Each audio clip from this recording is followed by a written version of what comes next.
Hello everyone, welcome to Saroj Mishra's YouTube channel. मेरे YouTube channel पर आप सभी का बहुत बहुत स्वागत है। तो असिस्टेंट प्रोफेसर की रिक्रूटमेंट एडवर्टीजमेंट, जब भी कोई परमानेंट पोस्ट गवर्नमेंट कॉलेज से नोटिफिकेशन आती है तो मेरी कोशिश होती है कि उसकी अपडेट आप तक पहुंचा दूं चैनल के वीडियोस के थ्रू। तो अभी एक नई नोटिफिकेशन आई है, बहुत ज़्यादा वैकेंसीज नहीं दिख रही हैं, बट किसी न किसी के काम तो ज़रूर आएंगे। तो चलिए देख लेते हैं कहाँ से है। एप्लीकेशन फीस बहुत सारे कैंडिडेट्स के लिए नहीं है, जैसे कि all female candidate, ST SC PWD candidates के लिए नो फी एग्जाम्ड किया हुआ है। अभी आप देखेंगे गवर्नमेंट कॉलेज या गवर्नमेंट यूनिवर्सिटी से जब भी वैकेंसीज आती है परमानेंट क्या, मैंने तो देखा कॉन्ट्रैक्ट की भी वैकेंसीज आती है तो उसमें भी 1500-1000 फीस लेते हैं। तो फीस का बहुत जो है ना इन्होंने इशू करके रखा है। कॉन्ट्रैक्ट की वैकेंसीज के लिए फीस लेते हैं तो परमानेंट के लिए भी लेते हैं। तो अभी फिलहाल जो है यहाँ पर जो वैकेंसी है इसमें कोई भी फीस नहीं है बहुत सारे कैंडिडेट के लिए। चलिए आगे बढ़ते हैं। सैलरी अभी और बढ़ेगी। 2026 1 जनवरी से 8वां वेतन आयोग 8th पे कमीशन जो है ना 8वां वेतन आयोग शुरू हो जाएगा। तो इम्प्लीमेंट कर दिया जाएगा, लागू हो जाएगा। 8वां वेतन आयोग लागू होगा। अभी सब मुझे 90,000 मिल रहा है, तो आराम से 1,10,000 तो मिलेगा, उससे भी ज्यादा मिलेगा स्टार्टिंग सैलरी असिस्टेंट प्रोफेसर की। क्योंकि 20% मिनिमम, अगर 25-30% भी बढ़ाएंगे तो आराम से 1,20,000 तक तो आराम से स्टार्टिंग। चलिए डिटेल्स चेक करते हैं। तो फिलहाल जो है 57,700 बेसिक पे है। 7 फरवरी लास्ट डेट है एप्लीकेशन की। 7 फरवरी 2025 तक ऑनलाइन एप्लीकेशन करनी है। और नोटिफिकेशन जो आई हुई है वो सत्यवती कॉलेज इवनिंग, इस सत्यवती कॉलेज 2 है, ये इवनिंग कॉलेज है, इससे वैकेंसी है। और इसकी जो भी 23 जनवरी को आई हुई है, 26 जनवरी को मैं वीडियो बना रही हूँ। ज्यादा सब्जेक्ट्स नहीं है, बट किसी न किसी के काम तो जरूर आएंगे। अब इसमें कैटेगरी चेक करके अप्लाई करना है। अगर यूआर में सीट है तो मतलब किसी भी कैटेगरी से आप अप्लाई कर सकते हैं, रिजर्व्ड अनरिजर्व्ड। बट अगर यूआर में सीट नहीं है तो फिर वो आपको कैटेगरी चेक करके अप्लाई करना होगा। तो कॉमर्स में टोटल 2 वैकेंसीज है, जिसमें एक ईडब्ल्यूएस के लिए रिजर्व्ड है और एक पीडब्ल्यूडी कैंडिडेट्स के लिए है। इंग्लिश में वैकेंसी है, ओनली 1 वैकेंसी है जो कि SC कैंडिडेट्स के लिए रिजर्व्ड है। हिंदी में 2 वैकेंसीज है, जिसमें यूआर में है, मतलब यूआर मतलब जनरल की सीट में है। तो अब इसमें आप SC कैंडिडेट भी अप्लाई कर सकते हैं, ST कैंडिडेट जनरल वाले कर ही सकते हैं, ईडब्ल्यूएस OBC सब कर सकते हैं। यूआर की सीट में जो भी है उसमें सब अप्लाई कर सकते हैं। फिजिकल एजुकेशन ये अलग है, स्पोर्ट्स वाला है, ध्यान देंगे। ये एमएड वाला, MA एजुकेशन वाला नहीं है। फिजिकल एजुकेशन एमपेड वाला है। एमपेड के बाद अगर नेट सेट होता है तो इसमें 1 वैकेंसी है। और पॉलिटिकल साइंस के लिए 3 वैकेंसी, जिसमें एक SC कैंडिडेट, एक OBC, एक ईडब्ल्यूएस, टोटल 3 वैकेंसीज हैं। तो लास्ट डेट जो रहेगी वो हो जाएगी फरवरी, है ना, मैंने पहले ही बताया फरवरी में कुछ तो भी डेट दिया हुआ है। 7 फरवरी, या अगर एम्प्लॉयमेंट न्यूज में पब्लिश होता है तो और भी हो सकता है टाइम दें, लेकिन 7 फरवरी के पहले ही अप्लाई कर देना चाहिए। मतलब 1 फरवरी तक, 2 फरवरी तक ज्यादा से ज्यादा अप्लाई कर दें। ऐसे टाइम और भी देंगे क्योंकि अभी एम्प्लॉयमेंट न्यूज में पब्लिश हुआ है या नहीं हुआ है उसके हिसाब से। तो क्वालिफिकेशन की बात करेंगे। क्वालिफिकेशन नॉर्मल अपना वही रहता है जो मास्टर डिग्री 55% का कंडीशन रहता है रिलेटेड संबंधित विषय में। पोस्ट ग्रेजुएशन, स्नातकोत्तर या मास्टर डिग्री 55%, 55% या एवं मार्क्स, या अगर ग्रेडिंग सिस्टम से आपने पास किया है तो इक्विवेलेंट ग्रेड। नेट होना चाहिए क्योंकि दिल्ली से वैकेंसी है। दिल्ली में है ना, दिल्ली यूनिवर्सिटी के अंडर बहुत सारे एफिलिएटेड कॉलेजेस हैं, गवर्नमेंट कॉलेजेस भी हैं, जिनमें से एक है सत्यवती कॉलेज इवनिंग। तो क्योंकि दिल्ली यूनिवर्सिटी के अंदर है तो इसमें सेट तो चलेगा नहीं, नेट चलेगा। अगर साइंस सब्जेक्ट है तो CSIR नेट, या फिर साइंस सब्जेक्ट नहीं है तो UGC नेट। अभी किसी सब्जेक्ट में अगर नहीं होता है नेट तो फिर वो अलग बात है।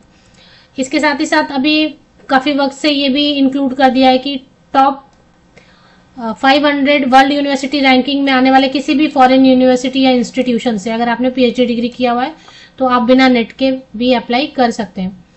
और PhD वाले भी अप्लाई कर सकते हैं, ये भी रखा है ना आजकल तो। और PhD डिग्री लिया हुआ है तो विदाउट नेट भी आप अप्लाई कर सकते हैं। अब इसमें 55% में 5% की रिलैक्सेशन देते हैं SC ST कैंडिडेट को, OBC कैंडिडेट को। मतलब स्नातकोत्तर में आपके नहीं भी है 50% भी है। अगर आप SC ST कैंडिडेट हो, OBC, non creamy layer, PWD, तो 50% के साथ भी मास्टर डिग्री में बाकी नेट वगैरह है या फिर CSIR नेट या फिर PhD तो अप्लाई कर सकते हैं। इसमें एग्जाम नहीं होता है, सिर्फ शॉर्टलिस्टिंग होगी और इंटरव्यू के लिए बुलाया जाएगा। तो अभी तो ये चेंज होने वाला है। यूजीसी ने अभी तक जो पैरामीटर्स रखे हैं वो सब ड्राफ्ट नया आया है ना, आपने भी देखा होगा, मैंने एक वीडियो बना दी थी कि अभी ये एपीआई स्कोर जिस पे शॉर्टलिस्टिंग होती थी इसमें काफी ड्रास्टिक चेंजेस ला रहे हैं, काफी चेंजेस ला रहे हैं। तो अभी तो फिलहाल जब तक वो फाइनल नहीं आता है तो यही चलेगा एपीआई के लिए। बाद में फिर ये एपीआई का जो क्राइटेरिया है ना ये चेंज करने वाले हैं, ये सब पूरा चेंज हो जाएगा। अच्छा ही रहेगा ना, मतलब कुछ आपने ऐसा भी कुछ ऐसा किया हुआ है जो कि पीयर रिव्यूड जर्नल नहीं भी पब्लिश किया तो भी पॉइंट्स मिलेंगे आपको। जैसे बुक में कुछ लिखा है या ऑनलाइन भी बहुत सारे आजकल कंटेंट क्रिएट करते हैं ना, और कुछ एक्सपेरिमेंट किया है, कुछ आपके नाम पे पेटेंट करवा लिया है, बहुत सारी चीजें इंक्लूड करने वाले हैं। फीस लगेगी नहीं अगर आप SC ST PWD female candidate, किसी भी कैटेगरी के फीमेल कैंडिडेट, नो फी। तो फीस किनको लगनी है? मेल कैंडिडेट पुरुष अभ्यर्थी को, जनरल OBC या EWS कैटेगरी के पुरुष अभ्यर्थी मेल कैंडिडेट को 500 रुपीज, 500 रुपया। फीस नॉन रिफंडेबल है। फी एक बार आपने पे कर दिया और आपको लग रहा है कि अभी विड्रॉ करना है, मेरी सिलेक्शन नहीं होगी, शॉर्टलिस्टिंग नहीं होगी, तो ये अमेजन वगैरह फ्लिपकार्ट नहीं है कि आपने पेमेंट किया और बाद में विड्रॉ, ऐसा विड्रॉ नहीं होगा। आपने एक बार पेमेंट कर दिया तो वो फीस आपकी चली जाएगी, वो बिल्कुल नहीं लौटेगी। या होता है ना कई बार ऐसे लोग सोचते हैं कि सिलेक्शन नहीं होगी तो पैसा लौटाएंगे, वैसा भी नहीं होगा। Fee once gone, once paid is gone. तो ये हो गया ऑनलाइन एप्लीकेशन की पोर्टल जो है ना, ऊपर ही बताया उन्होंने कि यहाँ से अप्लाई करना है। और can a person apply for more than one, यहाँ पे पोस्ट ही नहीं है तो मोर देन वन का तो सवाल है। कुछ FAQs के आंसर्स किए हुए, अगर आप चाहते हैं कि कुछ FAQs है, कुछ आपके मन में डाउट है तो FAQs पढ़ सकते हैं। और चलिए एक बार चलते हैं ऑफिशियल वेबसाइट पे। सत्यवती कॉलेज मैंने आपको बताया ना 2 है, तो ये इवनिंग वाला है ना, इस पे आपको मिलेगा। जो आप नॉर्मल सत्यवती कॉलेज पे जाएंगे तो नहीं मिलेगा। तो सत्यवती कॉलेज इवनिंग मैंने डायरेक्टली लिया, विकीपीडिया पे मुझे इसका लिंक मिला ही नहीं। मोस्टली मैं विकीपीडिया फॉलो करती हूँ, विकीपीडिया से लिंक लेती हूँ, सेफ रहता है, ऑथेंटिक रहता है। बट यहाँ पर लिंक नहीं मिला तो एक बार आप वेरीफाई कर लें। तो जैसे मैं Satyavati college evening, university of Delhi, Delhi विश्वविद्यालय, गवर्नमेंट कॉलेज है, इस पे लेटेस्ट नोटिस आपको लेफ्ट साइड में दिखाई दे रहा है, advertisement for the post of assistant professor on permanent basis, लिख दिया इन्होंने परमानेंट, तो फिर ये कॉन्ट्रैक्ट वगैरह नहीं है, परमानेंट है। तो अब ऑफिशियल वेबसाइट की लिंक तो आपको मिल जाएगी मेरे इसी यूट्यूब वीडियो के डिस्क्रिप्शन बॉक्स को नीचे तक स्क्रॉल डाउन करके चेक कर लें, लिंक आपको मिलेगी। ये देखिए इनकी स्कूल का जो कॉलेज का जो बिल्डिंग है वो कितना अच्छा है, ये देखिए अभी आ रहा है ना स्क्रीन पे, ये देखिए बिल्डिंग कितना अच्छा है, काफी नीट एंड क्लीन है ना। तो ऑफिशियल वेबसाइट की लिंक के लिए मेरे इसी यूट्यूब वीडियो के डिस्क्रिप्शन बॉक्स को नीचे तक स्क्रॉल डाउन करके चेक कर लें, लिंक आपको मिल जाएगी।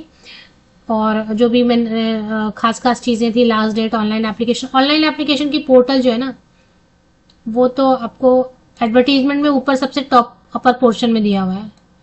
दिल्ली यूनिवर्सिटी का लिंक तो रहता है, अलग रहता है ना। एक सेकेंड, ये यहाँ पे दिया हुआ है इन्होंने, rec.uod.ac.in, URL चेंज किया, पहले इसको colrec.uod.ac.in बुलाते थे, अभी colrec से। तो ये है, तो जो आप एडवर्टीजमेंट ओपन करते हैं फर्स्ट पेज पे ही आपको ये लिंक दिखाई देती है, इसी लिंक से आप ऑनलाइन एप्लीकेशन कर सकते हैं।